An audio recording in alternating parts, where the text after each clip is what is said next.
Irunen 2 urtean behin egiten den Luis Mariano nazioarteko kantu lehiaketak eman ditu aurtengoak. Emaitzek gainera eztabaida handia piztu dute eta esan daiteke ez direla izan ikuslegoaren gustokoak. Beste behin epaimaiak hutsik utzi ditu emakumezkoen lehenengo saria eta gizonezkoen kategoriako lehenengoa eta bigarrena. Luis Mariano Lirika elkarteak ere erabaki du parte hartzaileetako inork ez duela Luis Mariano saria eskuratzeko mailarik eta hori ere hutsik geratu da. Emakumezkoen kategorian bigarren saria eskuratu dute exekuo irudietan duzuen Nuria García Arres Valentziarrak eta Marta Uarte Naparrak. Gazte promesa onenari ematen zaion epaimaiaren sari berezia berriz, Ana Isabel Pérez Reales eta Laura Kolonak eraman zuten. Baina emaitzak alde batera, goazen kantu lehiaketa bateko eta zehatz Luis Mariano kantu lehiaketako barrunbeetan murgilduz, halako lehiaketen nondik norakoak, helburuak, suposatzen dutenaz eta abar berba egitera. Entxeguetan izan gara eta honakoak jaso ditugu. Lehiaketa hau sortu zen gehien bat bi helbururekin, lehenengoa Luis Mariano gogoratzea, horregatik darama bere izena. Eta bigarrena, ligika mundu zail honetan hasi berriei aukera bat emateagatik. Luis Mariano irundarra zen, naiz eta gazte xamar familiarekin Frantziara joan zen, exiliatu zen Frantziara gerra zibilaren ondorioz, eta ia bere karrera osoa Frantzian egin zuen. Batzuetan bueltatu izan zen Irunera, Irungo alardean parte hartu zuen, Irunen lagunak zituen, iparraldean erosi zuen etxe bat Irunetik gertu izateko, eta lehiaketan eta nahi dugu nolabait bere oroimena mantendu. Hasieran urtero egiten zen lehiaketa, baina nolako lehiaketa bat urtero antolatzea lan handia da, lan handia eta kostu handia. Eta berehala konturatu ginen, udala konturatu zen, olako lehiaketak gehienak 2 urtean behin antolatzen direla. Eta berehala pasa zen urteroko lehiaketa bat izatetik 2 urtean behineko lehiaketa izatera. Oraingo edizioan 27 abeslarik hartu dute parte, horietatik soilik 6 izan dira gizonezkoak. Jatorria askotarikoa, gehienak Euskal Herritik eta Espainiatik, baina etorri dira baita ere Argentinatik, Estatu Batuetatik, Hego Koreatik edota Perutik. Parte hartzaileetako 2rekin izan gara gu.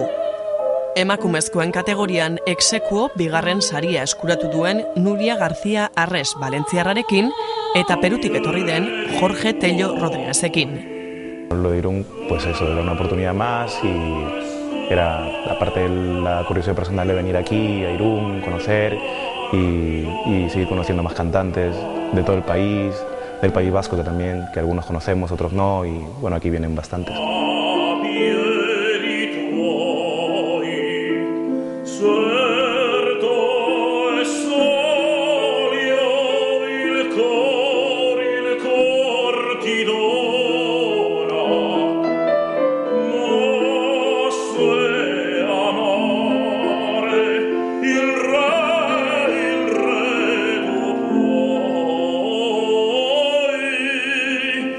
Parte de la carrera de todo cantante es más o menos ir preparándose para audiciones, para cantar en teatros y bueno, mucho de lo que es la preparación para el cantante es también participar en concursos porque es una oportunidad para darse a conocer y también para buscar oportunidades. Me he presentado a este concurso porque me parecía muy interesante, nunca había venido, también por la zona en la que estaba, por disfrutar también del clima y del paisaje y todo y bueno, y también porque pues tienes que ir probando diferentes sitios, diferentes concursos y bueno, me ha tocado este.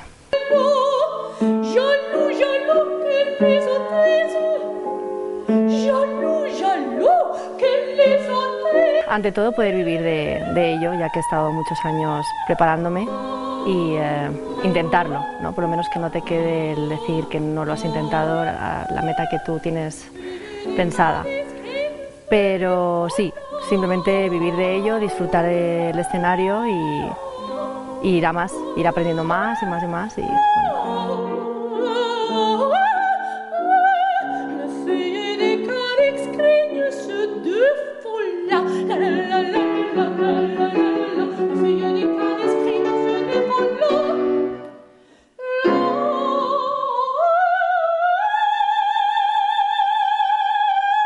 Yo siempre pienso que somos mucha gente, pero el mundo es muy grande. Yo creo que, bueno, que se puede hacer algo, ¿no? Siempre tienes la esperanza, así que... Con los concursos, aparte de lo que son los premios y las ayudas económicas, que eso está muy bien, sobre todo para los cantantes que aparte de trabajar buscan también estar en varios sitios, sí que también es bueno darse a conocer al público, que vean cómo funcionas en un escenario y que la voz esté bien, que la presencia esté bien y a ver si dentro del público hay gente a la que le puedas interesar. Es una vitrina más. Hay concursos que a lo mejor te salen mal, pero te escucha gente que le interesas y te audicionan y te sale trabajo. Y a veces pues te salen bien y ganas algún premio y es currículum también y bueno, o sea que depende de también el criterio que puedan tener y el día como también salgas tú a cantar, si tienes un buen día o tienes un mal día, es que como no somos máquinas pues no sabemos cómo vamos a estar de todo, de emociones, de cuerpo, de voz.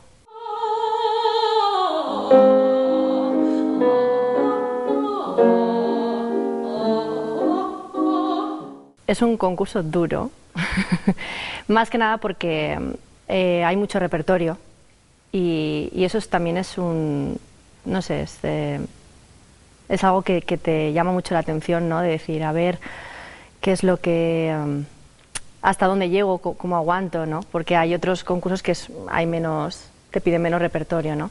También es un trabajo que haces, ¿no? Porque tienes que trabajar muchas más arias, zarzuelas, canciones, y es una meta, es otra meta.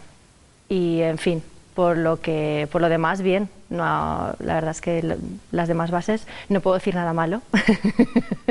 No, pero muy bien, muy bien. En las bases, más o menos, de este concurso en particular, piden que tengas en repertorio piezas de más o menos de toda la gama de posibilidades musicales, entre música de cámara, oratorio, sobre todo, bueno, zarzuela y bueno, lo fuerte que es lo de la ópera, ¿no? Y bueno, entre todas esas cosas, pues vamos rescatando.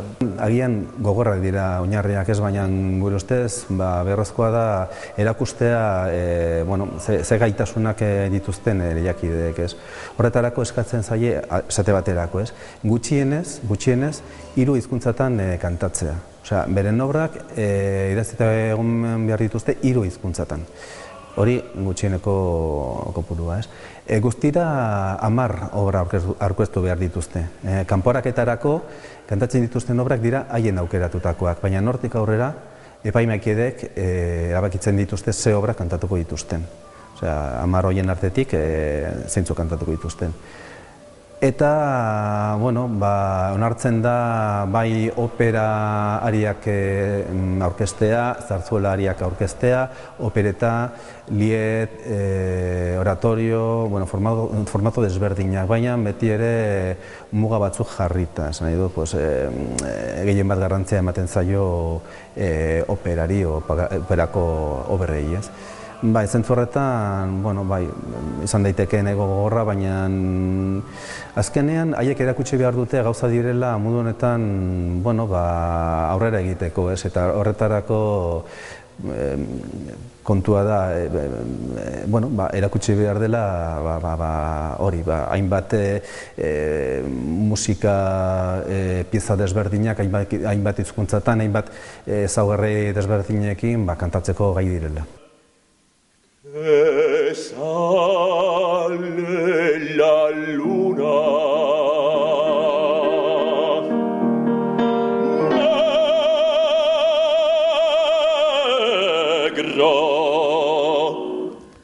negra Epaimaia 5 kidek osatu dute, Vicencio de Vivo presidenteak, Mary Downing estatuatuarrak, Jose Maria Irurtzun eta Juan Carlos Sanchok eta Ana Maria Sánchezek. Guztiak ere, adituak kantuari dagokionean. Hala ere, honako edizioa tirabiratsua izan da, ikuslegoari etzaiolako epaimaiaren erabakia justua iruditu. Y al otro día te lleva al barco,